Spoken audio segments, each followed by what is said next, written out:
राजांची दौड सुरू झाली.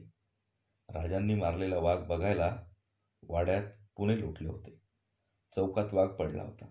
सईबाई जिजाबाईंच्यासह वाघ बघून गेल्या होत्या. राजे आपल्या महालात गेले होते. संध्याकाळ होत आली होती. दादोजी पंत महासाहेबांच्या महालात आले. केवढा मोठा वाघ, एकट्या शिवबानी मारला म्हणे. हो, भारीच धाडशी पोर, जिजाबाई कौतुकाने म्हणाल्या. तेच सांगण्यासाठी आलो होतो मी. वेळीच राजांना आवरणं आवश्यक आहे. आम्हाला वाटत होतं तुम्हीही राजांचं कौतुक कराल. कौतुक जरूर वाटतं महासाहेब, म्हणून जबाबदारी कशी विसरता येईल. महासाहेब, राजांच्या शिकारीचा छडा लावलाय मी. राजे रोहिडेश्वरी देवदर्शनाला जातो म्हणून सांगून गेले होते. त्यामुळं मी परवानगी दिली. बरोबर शिकार हवालदार नसता मी शिकारीला परवानगी दिली नसती. गैरसमज होतोय पंत. आम्ही सुद्धा चौकशी केली. मारलेल्या गायीमुळं गाव कष्टी झालं होतं. ते पाहून राजांचं मन कळवळलं. वाघाची शिकार करून प्रजेला संकटमुक्त केलं. याच आमच्याप्रमाणेच तुम्हालाही अभिमान वाटायला हवा. का वाटणार नाही? राजांच्या शिकारीचा धाडसाचा जरूर मला अभिमान आहे. काय म्हणायचं आहे तुम्हाला? न समजून जिजाबाईंनी विचारले. मला एवढंच म्हणायचं आहे महासाहेब, राजे असं धाडस वापरायला अजून मुकत्यार नाहीत.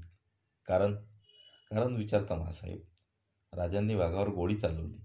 वाघ जखमी झाला म्हणून भाला पुढे घेऊन सरसावले. महासाहेब, जरा डोळ्यांपुढे प्रसंग आणा. वाघ कच्चा जखमी असता त्यानं झेप घेतली असती. राजांच्या छातीवर आपले पंजे ओरून. पंत, महासाहेब ओरडल्या. घामाने चेहरा भरून गेला होता. नाईलाजानं बोलावं लागतं महासाहेब. कोवळं वय, वेड धाडस. शिकारीची वार्ता ऐकताच सारं शरीर गलितग्राह्य झालं. उठायचं बळ पायात राहिलं नाही. महासाहेब, जीवनात आलेला आनंद, दुःख माणूस सहन करतोच. तुम्हीही सहन केलंय. पण आमची काय वाट? एका राजांच्या जीवावर महासाहेब आज हजारो घास खातायत. लाखांचा पोशिंदा असा वारेमूल सोडून कसा चालेल? दादोजींना बोलवेना. त्यांनी डोळे टिपले. ते म्हणाले, महासाहेब, हे तुम्हीच राजांना सांगू शकाल. वेळीच चरब बसली नाही तर पुढं काही उपयोग होत नाही. यावर निर्णय आपला. पंत थकल्या पाऊली निघून गेले. महासाहेबांच्या समोर पंत एवढे कधी बोलले नव्हते. दादोजींनी सांगितले त्यांना काही खोटे नव्हते. महासाहेबांचा राग उफाळला. त्याच संतापाने त्या राजांच्या महाली गेल्या. महासाहेबांना आत आलेल्या पाहताच शिवाजीराजे उभे राहिले. महासाहेबांनी एकदम विचारले, राजे, कुणाला विचारून शिकारीला गेलात? महासाहेब, आम्ही त्या भडकथा बाहेरच ऐकल्यात मी. त्या नका सांगू. बार चुकला असता तर? महासाहेब, आबासाहेबांनी आम्हाला विश्वासानं बंदूक दिली. आमचं निशाण चुकत नाही, हे तुम्हीही जाणता. आम्हाला माहीत आहे ते पंत सांगणार आणि तुम्ही. शिवबा, महासाहेबांचा आवाज करडा बनला. कुणाबद्दल हे बोलता? क्षमा मागा. राजांनी आवांडा गिळला. ते म्हणाले, पण आमचं क्षमा मागितल्याखेरीज एक शब्दही बोलू नका. राजांच्या डोळ्यात पाणी तरळले. ते कसे बसे म्हणाले, आम्ही चुकलो, क्षमा करा. दादोजींची जाऊन क्षमा मागा. त्यांना हे वचन द्या, जशी आज्ञा. संतापाने फुडलेले डोळ्यात पाणी घेऊन पुढे असलेले शिवाजीराजांचे रूप पाहून महासाहेबांचे मन कळवळले. त्यांनी राजांना मिठीत घेतले. पण मिठीतून बाहेर पडून राजे जाऊ लागले. कुठं निघाला? मागे न पाहता राजे म्हणाले, पंतांच्याकडे. पंत आपल्या खोलीत बसले होते. राजांना पाहताच ते म्हणाले, राजे. शिवाजीराजे काही न बोलता वाकले. त्यांनी पंतांचे पाय शिवले. पंत आशीर्वाद पुटपुटत म्हणाले, हे काय? आम्ही पुन्हा असं वागणार नाही. क्षमा करा. क्षमा केव्हाच केली राजे. चूक कोणाच्या हातून होत नाही. एकदा केलेली चूक त्यांनी आली आणि ती परत केली नाही की माणसाला सुधारायला फारसा वेळ लागत नाही. पंतांचे बोलणे संपताच राजे वळले आणि आपल्या महालात गेले. थोपविलेले अश्रू ओघळत होते. रात्री दिवे लागले तरी राजे महालीच पडून होते. पावलांचा आवाज येताच त्यांनी डोळे उघडले. सईबाई उभ्या होत्या. काय पाहिजे? जेवायला बोलवलंय. कुणी? महासाहेबांनी. आम्ही जेवायचं नाही म्हणून सांगा. असं काय? सांगितलं ना, मग जा. गाल फुगवून सईबाई म्हणाले, मग आम्हीही जेवणार नाही. नका जेवू. तुम्ही जेवला नाही म्हणून जग उपाशी मरायचं नाही. जा. सईबाई धावत महालाबाहेर गेल्या. रात्र झाली, वाढली, पण राजांना परत बोलवायला कोणीच आलं नाही. सकाळी राजांचे स्नान झाले, देवदर्शन झाले, महालीत दूध पिणे झाले. हे सारे मासाहेबांना चुकवीत झाले. पलंगावर वाघाचे छावे झोपले होते. सईबाई त्यांच्याकडे पाहत होती. बाहेर पावले वाजली म्हणून राजांनी पाहिले. दारातून मासाहेब आत येत होत्या. मासाहेबांना पाहताच राजे पाठ फिरवून उभे राहिले. सईबाई बच्चे न दिसतील अशी खबरदारी घेऊन पलंगाशेजारी उभ्या राहिल्या. राजांच्या कानावर शब्द आले, राजे, आईला पाहून केव्हापासून पाठ फिरवू लागलात? आम्हाला पाहून एवढे कष्ट होत असतील तर आम्ही जातो. आम्हाला आजही भूक नसेल तर तसं कळवा. आमचं जेवण आजही बंद ठेवू. तेच विचारायला आलो होतो. मासाहेब जेवले नाही. त्यांना उपास घडला. राजांना असह्य झाले. ते वळले. आईला पाहताच त्यांचे डोळे भरून आले. एकदम ते मासाहेबांच्या मिठीत धावले. मासाहेब म्हणाल्या, राजे, पुसा ते डोळे. राजांनी डोळे ओले करायचे नसतात. बायकोसमोर तर मुळीच नाही. काल तुम्ही शिकार केलेली सांगितली, पण वाघाचे छावे आणलेले सांगितले नाही. ते आम्हाला पाहायचे आहे. कुठं आहेत? राजांची नजर पलंगाकडे गेली. सईबाई गोंधळून उभ्या होत्या. पिल्लांना त्यांनी आडोसा धरला. या बाजूला झाल्या. मासाहेब पुढे झाल्या. गादीवर ते एकमेकांना बिलगून झोपले होते. छान आहे. सईबाईंच्याकडे वळून म्हणाले, यांची जोखीम सुनबाईंवर दिसते. तुम्ही या खेळात सामील झालात का? दूध पितात? बोथडीनं पाजावं लागतं मासाहेब. सकाळी दूध पाजलं. छान केलंस. पण तू काही खाल्लंस का? रागाने राजांच्याकडे पाहत सईबाई म्हणाल्या, एक दिवस जेवलं नाही म्हणून जग उपाशी मरत नाही. रागाने सईबाई निघून गेली. शिवाजीराजांच्या ओठावर हसू उमटले. उन्हाळा आला तसा लाल महालाचा मुक्काम खेडेबाऱ्याच्या वाड्यात हल्ला. राजे, जिजाबाई, दादूजी यांच्या खेडवाऱ्याच्या मुक्कामाबरोबर खेडबारे गजबजून गेले. वाऱ्यांकडे वर्दळ सुरू झाली. दादूजींनी शिवापूरला लावलेल्या आंब्याच्या बागांची रूप घेतले होते. रात्री दादूजींच्या बरोबर अनेक वेळा बाग पाहायला जात. फाल्गुन पुनव जवळ येत होती. घरी सणाची तयारी चालू झाली. फाल्गुन पुनवेला सकाळी वाड्यासमोर होळी चौकात साफसफाई झाली होती. एरंडाचे भले थोरले झाड वाजत गाजत आणले गेले. ते सांगायला राजे धावत आत गेले. आतल्या सोफ्यात सई उभी होती. राजांनी विचारले, मासाहेब कुठं आहेत? आपल्या महालात रडतायत. काय झालं? मी विचारलं, पण सांगेनात. खेळ जा म्हणाल्या. राजे जिजाबाईंच्याकडे गेले. राजांनी पाहताच जिजाबाईंनी गडबडीने डोळे पुसले. राजे जवळ गेले, बसले आणि जिजाबाईंच्या गळ्यात पडत त्यांनी विचारले, महासाहेब काय झालं? त्या एका वाक्यात आवरलेले अश्रू झरू लागले. शिवाजीराजांना कवटाळून त्या रडत होत्या. राजांनी कष्टाने मिठी सोडली. महासाहेब अश्रुपुशीत म्हणाले, महासाहेब आमची शपथ आहे. हा राजे, सुटली म्हणा. म्हणतो, पण रडता का सांगा. सांगते, सुटली म्हणा. सुटली. जिजाबाईंनी डोळे पुसले. राजांना जवळ घेत त्या म्हणाल्या, राजे, तुमच्या दादा महाराजांची आठवण झाली का? त्यांचा आज वाढदिवस. तुमचा वाढदिवस आम्ही करतो, पण यांचा कोण करीत असेल? मासाहेब, मग दादासाहेब महाराजांना बोलवून का घेत नाही? जिजाबाईंचे डोळे भरले. त्या अश्रुआवरीत म्हणाल्या, तेवढं हातात असतं तर शंभू लांब का राहिला असता. गडबडीने उठत जिजाबाई म्हणाल्या, राजे चला, आज होळीचा दिवस. फार काम आहे. होळीचा सण झाला आणि उन्हाळा आपल्या रखरखीत पावलांनी अवतारला. मोहरलेल्या आम्रवृक्षांनी आपल्या धर्तीवर छाया धरली. वाढत्या दिवसांबरोबर आंब्यांचे शेंडे फळाभराने धरणीकडे सुकत होते. दादूजी 2 प्रहरच्या वेळी शहापूरच्या अंपराईतून फिरत होते. आंब्यांच्या डेरेदार झाडांनी बाग सजली होती. पुढे तरी आंब्यांना तुरळक आंबे लटकत होते. 5-6 वर्षांच्या परिश्रमाचे सार्थक झाल्यासारखे वाटत होते. नुकतीच आळी केलेली ती झाडे समाधानाने पाहत दादोजी जात होते. पाठीमागून कृष्णाजी पंत चालत होते.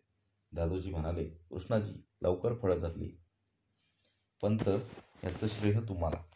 शिवापूरला, शहापूरला, जिजापूरला तुम्ही चांगल्या बागा वसवल्या. माळरानावर नंदनवन केलं. थोरल्या महाराजांना आंबे फार आवडतात. जेव्हा महाराज येतील तेव्हा दुसऱ्या कशाला नसेल तरी या बागांसाठी माझी पाठ थोपटते. हो ना, परंतु या पंत वळले. आईसाहेब अंबराई बाहेर गोडी उभी होती. जात असता अचानक पंतांचे पाऊल थबकले. एक राजास आंबा झाडावर हाताच्या उंचीवर डोलत होता. पिवळसर छटा आंब्यावर उमटली होती. न कळत पंतांचा हात उंचावला आणि त्यांनी तो आंबा तोडला. आंब्यांचा वास पंतांनी घेतला. आंबा पाहत असता यांचे हास्य मावळले. चेहरा गंभीर झाला. अंग कापू लागले. काय झालं पंत? कृष्णाजी म्हणाले. रागाने आंबा भिरकावून ते पंत उदारले. केवढा मी असंयमी, केवढा पापी, धिक्कार असो. परंतु पुटपुटत तरातरात पावले टाकीत जात होते. कृष्णाजी पंतांना काही कळत नव्हते, समजत नव्हते. कृष्णाजी पंतांकडे न पाहता दादोजींनी घोड्यावर मान टाकली, टाच मारली. घोडे उधळले. वाड्यात जाताना देखील पंत कोणाशी बोलले नाही. वाड्याच्या मागे आपल्या निवासस्थानी ते निघून गेले. जिजाबाई आपल्या महालात झोपल्या होत्या. शेजारी सईबाई होत्या. पावलांच्या आवाजाने जिजाबाईंना जाग आली. घाबऱ्या झालेल्या गंगाबाई आत आल्या. जिजाबाईंना त्या म्हणाल्या, राणीसाहेब, चला. कसंच करायला लागलेत? काय झालं? गडबडीने उठत जिजाबाई म्हणाले, भ्रमिष्ठासारखे करतायत. शिवापूरला बागेत गेले होते. तिथून आले ते तलवार उपसून हात तोडायला बसले. वेळीच आवरलं म्हणून बरं वाईट आपल्यालाच बोलून घेता येईल. कोणाशी काही बोलत नाही. रडणं फडणं चालू आहे. गंगाबाईच्या बरोबर जिजाबाई धावल्या. मागोमाग सईबाई होत्या. तोवर शिवाजीराजे आले. सारे पंतांच्या निवासस्थानी गेले. खोली माणसांनी भरली होती. जिजाबाई राजांना पाहताच सारे बाहेर आले. जिजाबाई आत गेल्या. आतले दृश्य निराळेच होते. पंतांच्या दंडाला दोघांनी धरले होते. कोपऱ्यात तलवार पडली होती. पंत धाबा टाकीत होते. पंतांनी नजर वर केली आणि मासाहेबांना पाहताच ते म्हणाले, मासाहेब. पंतांना पुढे बोलवेना. ते रडू लागले. मासाहेबांनी मागे वळून पाहिले. भीतीने गारठलेले राजे, सईबाई उभे होते. मासाहेब म्हणाले, राजे, सई, तुम्ही वाड्यात जा. इथं कोणी राहू नका. क्षणात सारे पांगले. पंतांना धरलेल्यांना जिजाबाई म्हणाल्या, पंतांना सोडा आणि बाहेर जा. दोघे उठून गेले. गंगाबाई पंतांच्या शेजारी बसल्या. जिजाबाई जवळ जात म्हणाल्या, पंत, काय झालं? कशासाठी हात रागा? काय झालं? हाताचे पंजे पुढे करीत पंत म्हणाले, महासाहेब, या हाताला विचारा. आणि पंतांनी उजवा हात ताडताड कपाळे मारून घेतला. पंत, जिजाबाई ओरडल्या, महासाहेब, हा दादोजी चांडाळ आहे. आज त्यानं चोरी केली. चोरी? होय महासाहेब. त्याच ताडानं या हाताला झालंच पाहिजे. बुद्धी फिरली. खाल्ल्या अन्नावर उलटला म्हणून दादोजी तलवारीकडे वळले. दादोजी, थांबा. काय झालं? हे सांगितल्याखेरीज रेस बरीही पुढं सरकवू नका. काय सांगू महासाहेब? कोणत्या तोंडाने सांगू? थोरल्या महाराजांच्या परवानगी विना या दादोजीनं राजाच्या बागेतला एक आंबा तोडला. मग त्यात काय झाले? जिजाबाईंनी विचारले. काय झालं? महासाहेब, कोणत्या तोंडानं राजांना काय सांगायला जाऊ? लहान काय आणि मोठा काय, चोरी ती चोरीच. तिचं प्रायश्चित मला घेतलंच पाहिजे. दादोजींनी एकदम तलवारीकडे हात घातला. महासाहेब ओरडल्या, हा दादोजी, ज्यांनी एवढ्या इमाने इतबारे सेवा करता त्या तुमच्या थोरल्या महाराजांची, माझी, शिवबांची शपथ आहे. टाका ती तलवार. दादोजींच्या हातून तलवार पडली आणि उपरण्यातून लपीत ते रडू लागले. एवढा वयोवृद्ध तपवृद्ध माणसाला रडताना पाहून जिजाबाईंचा जीव गुदमरला. पंत, घडलं ते न कळत. झालं होऊन गेलं. तुमच्या आधारावर आम्हाला इथं पाठवलं गेलं. काही अविचार करून बसला असता तर आम्ही काय करणार होतो? तुम्ही वयानं मानानं मोठे, तुम्हाला काही सांगण्याचा अधिकार नाही, पण राहवत नाही म्हणून सांगते. काही झालं तरी आम्हाला विसरवू नका. दुसऱ्या दिवशी दादोजी दप्तरी गेले तेव्हा सारे त्यांच्याकडे पाहत राहिले. शामराव निळकंठ उदारले. दादोजी, हे काय काय झालं? तुमच्या अंगारख्याला बाही नाही काढून टाकली. दादोजी बैठकीवर बसत हसत म्हणाले, काल थोरल्या राजांच्या बागेत गेलो होतो. आंबा दिसला, धनाच्या परवानगी विना तोडला, चोरी केली, त्याची ही शिक्षा आहे. किती दिवस असा अंगारखा घालणार? किती दिवस?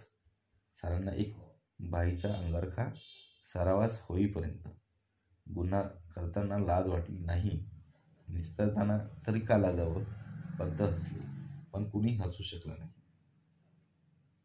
खेडबाऱ्याच्या मुक्कामा लवकरच पुण्याला हल्ला. शिवाजीराजांनी पुण्याला जायची घाई घेतली. जिजाऊंना अलीकडे शिवाजीचे वर्तनच कळत नव्हते. राजांच्या पाटलाचे प्रकरण झाल्यापासून राजे गंभीर बनले होते. घरी एकटे बसत नाहीत तर बहुधा फिरतीवर असत. पुण्याला येताच राजे परत रोहिडेश्वरी गेले. त्या वेळी पंत कामासाठी जुन्नरला गेले होते.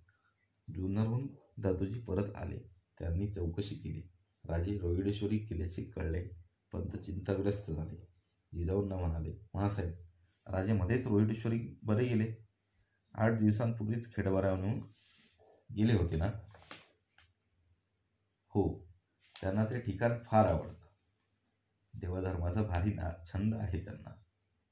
हे काही वाईट नाही, पण मला दुसराच वास येतो. कसला? अलीकडे राजांच्या भोवती गोळा होणारी माणसं पाहिलीत? नेताजी, येसाजी, तानाजी, बाळाजी, बाजी, चिमणाजी, किती नावे गावीत. प्रत्येक खेपेला कोणीतरी नवं दिसतं. तो दादाजी नरसप्रभू तर अलीकडे सावलीसारखा चिकटलाय. काय म्हणायचं काय तुम्हाला? मला काही कळत नाही मासाहेब. राजांच्या वयाची माणसं असती तर मी समजू शकलो असतो, पण राजांच्या बरोबर लहान थोर सारे दिसतात. ब्राह्मण, मराठे, महार, रामोशी, प्रभू, 18 फगड जातीचे लोक आहेत.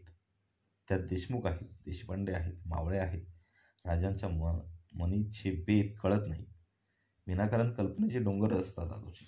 याचा अर्थ एवढाच की राजांना ओढा सर्वांचा आहे, आणि ते का वाईट?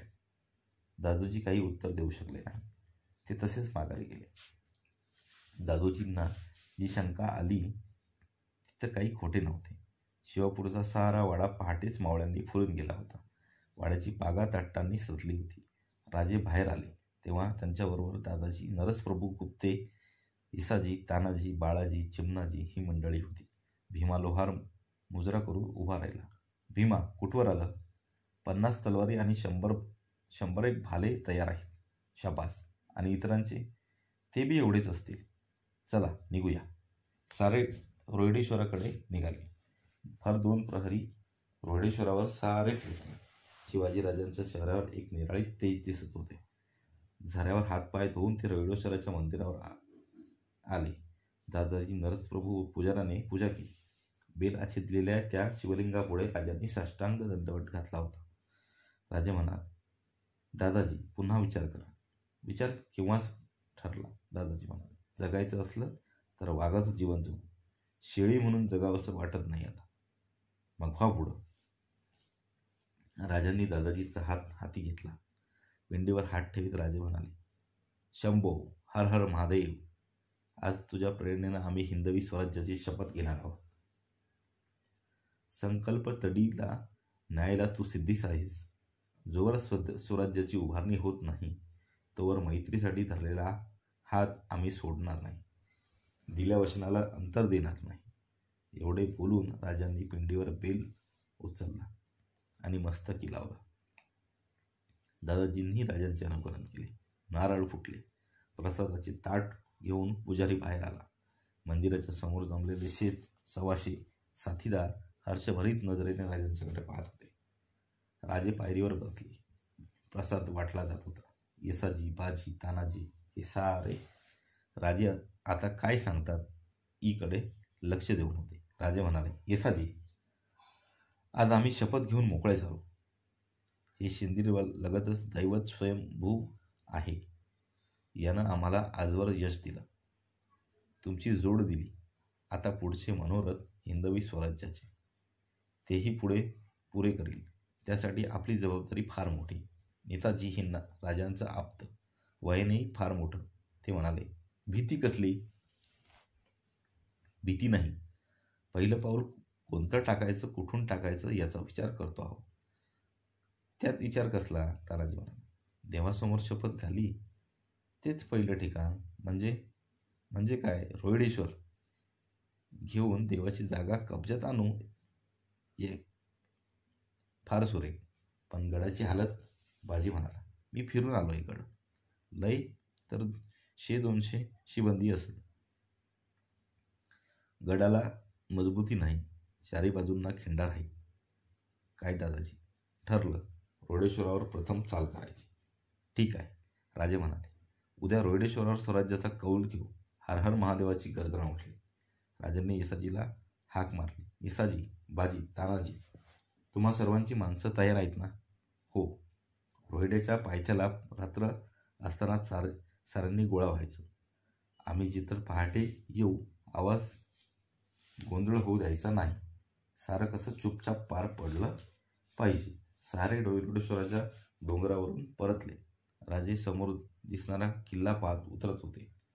मध्यरात्र होईपर्यंत राजे वाड्यात जागीत होते. लोहारांनी तयार करून आणलेल्या भाले तलवारींचा ढीग पडला होता. राजे 4 लोहारांनी रात्रंदिवस राबून 15 दिवसात एवढी तयारी केली होती. भीमा म्हणाला, राजे जरा आगू कळवायला पाहिजे होतं. बरच्यात तयार झाल्या असत्या. राजे हसले, म्हणाले, भीमा, एवढं केलं हे काय थोडं झालं? हातातले सोन्याचे कळे त्यांनी भीमाला दिले. ते म्हणाले, हे चौघात वाटून घ्या. तुमच्या हातात कडं मोडणार आम्ही, पूजेला राहील ते. राजा वाड्यात आले. मागोमाग भीमा आला. राजे वळले. त्यांनी विचारले, काय भीमा? भीमाने राजांचे पाय धरले. तो म्हणाला, एक मागणं आहे. कसलं? देतो म्हणा. अरे तुला नाही म्हणेल का? दिलं. उद्या जाणार हायसा, तिथं मला संग न्या. काय म्हणतोस भीमा? अरे राजे, मला तलवार चालवायला येते, भाला येतो या. उगीच धंदा करीत नाही म्या. तुम्हीच तलवार दिलीसा, ते काय लांडगं मारत बसू? राजांना गैरवरून आले. त्यांनी भीमाला उठवले. पाठ ठोकतीत ते म्हणाले, भीमा, तुझ्यासारखीच माणसं ओळखतोय मी. जाऊ सकाळी. आनंदाने भीमा गेली. लोहार शाळेत भरली रात्र होईपर्यंत भीमा एकटाच तलवारीला पाणी पाजीत बसला.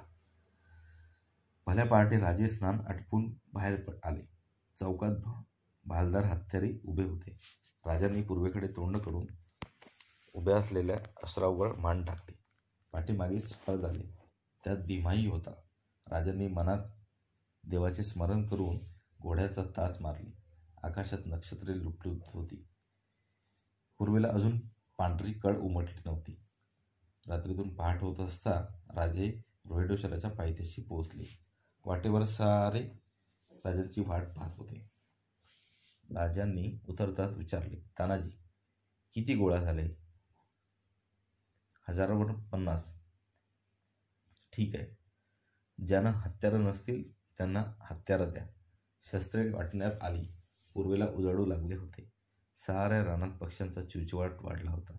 राजांनी येसाजीला विचारले, येसाजी जी, भारे किती तयार आहेत?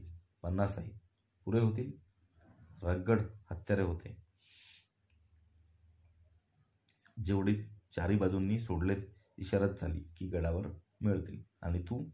मी तानाजी आपल्या बरोबर राहू. इशारात आली की रानखिंडीनं वर जायचं. माणसं पेरून आलोय मी. गड शांत आहे.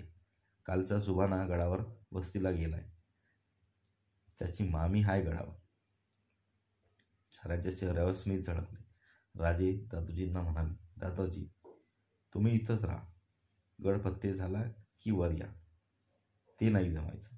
उमदे दादाजी म्हणाले, रोहिडेश्वरावर अशी शपथ झाली नव्हती. गडावर तुम्ही आणि गडाखाली आम्ही. आज प्रभूला शोभलात खरे, तुमच्याखेरीज असलं प्रभुत्व कोण गाजवणार. राजांनी दादोजींचे कौतुक केले. पहाटेचा दरवाजा वडल्याचा चौघडा वातावरणात घुमला.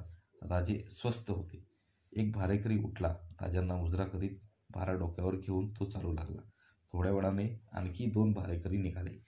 अतिथी भीमाने विचारले, राजे, मी जाऊ? जा हुशारीने. इशारा झाल्याखेरीज काही करायचं नाही. त्याची काळजी सोडा.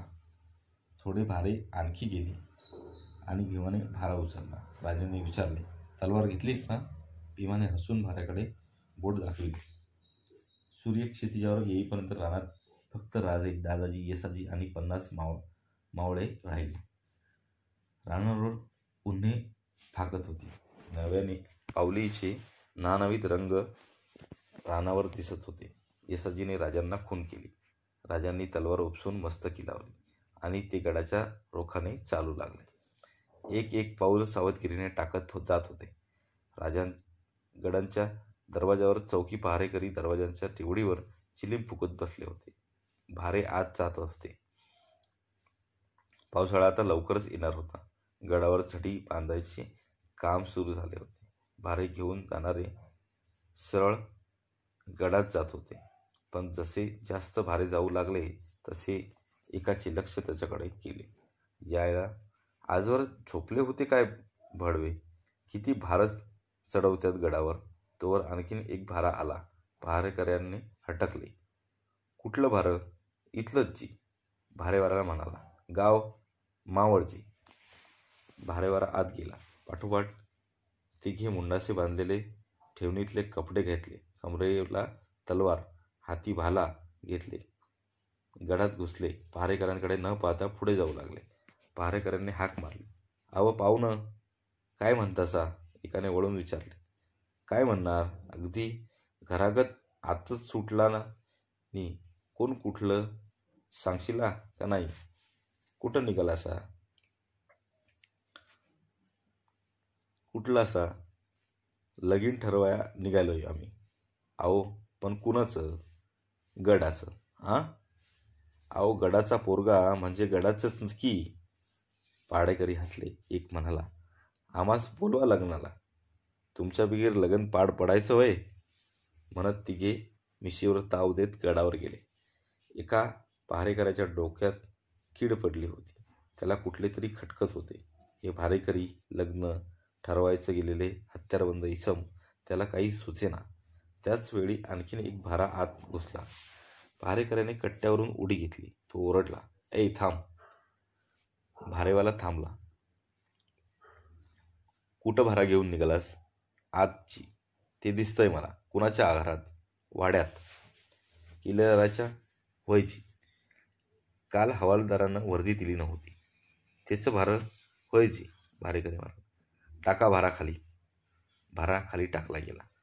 पहारेकरी ओरडला, सोड भारा. देवडीवरचे सारे हसत होते. एक जण म्हणाला, राम्या, कशाला गोत करतोस त्याचं? जाऊ दे. तिकडे लक्ष न देता रामजी म्हणाला, उघड भारा. भारेकऱ्याने पाहिले. सूर्य वर चढला होता. तो बेताने वाकला आणि एकदम तोंडात बोटं घालून त्याने शीळ घातली. आयायला डोंबारी काय? पहारेकरी म्हणाला. तोच भाऱ्यावर तलवार उपसली गेली. उभ्या जागी पहारेकऱ्यांचे डोळे ताठरले. क्षणात तो देवडीकडे धावू लागला. त्याने 2 पावले टाकली नसतील तो त्याच्या पिंढरीवर घाव बसला. किंचाळीत पहारेकरी कोसळला.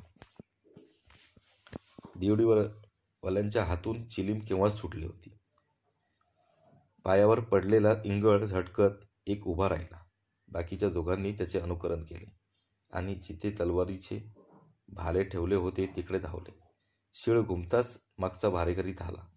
भीमाने भारा खाली टाकला आणि तलवार काढून तो धावू लागला. एक पहारेकरी नगारखान्याजवळ जाऊन पोहोचला होता. खाली चकमक चालू झाली होती आणि नगाराच्या आवाजात गडावर घुमू लागला. गडाच्या चारही बाजूंनी हर हर महादेवच्या गर्जना उठत होत्या. हातघाईचे तुरळक सामाने होत होते. पाहता पाहता चारही बाजूंच्या चौक्या काबीज झाल्या. गडाच्या किल्लेदाराची झोप अजून उतरली नव्हती. तो धडपडत आला. एकच गोंधळ गडावर माजला होता. शिवाजी आला. आरोडी उठत होती. किल्लेदार तलवार घ्यायला वळला, पण त्याच वेळी चारी बाजूंनी शिवाजीचे लोक पुढे आले. किल्लेदार गिरफ्तार झाला.